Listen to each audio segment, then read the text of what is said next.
Hi, Patrick Russell, EA, with today's Caliente topic.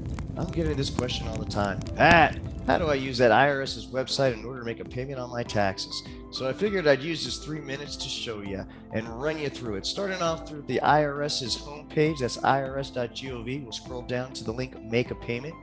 Now, you can use a credit card, but be aware that the website will send you to a third-party merchant website where you will be charged service fee for the enjoyment of using your credit card.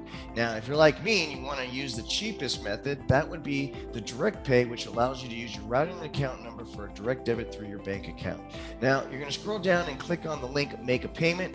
This is where most clients get tripped up, is at this drop down menu right here. Keep in mind that the top 3 options are the most frequently used.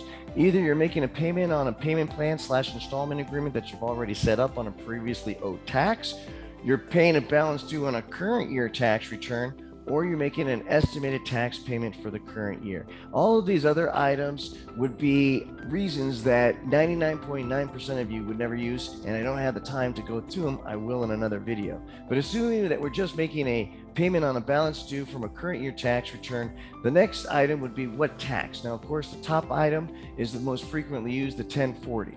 Now, selecting the year is very important. You can't go back as to 2002 and pay a tax due. But assuming you're paying last year's tax return, that would be the 2021 tax year. You'd click continue. We'd want to confirm that you made the right choices. You confirm again. Now they want to verify your identity. The way they do that is by using the most recently filed tax return. Now that could be the current year, or that could be last year's return. And they're going to compare that information with your name, your social, and the address that they had on file for you.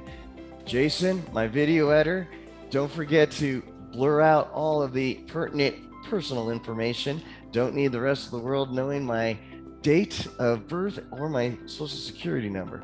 Once you have all of these items populated, we'll be able to go to the payment screen. You're going to click on the box that says I accept the Privacy Act and Paperwork Reduction Act. Hit confirm. Now we're going to be going and making that payment, and you can be whatever the payment amount is. Have your routing and account number ready so that you'll be able to populate these boxes when you get to them. And you will be able to request a email confirmation and receipt. So I'll have that ready as well. Click on the box I would like to receive an email confirmation.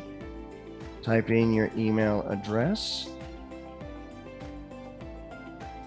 and hit continue.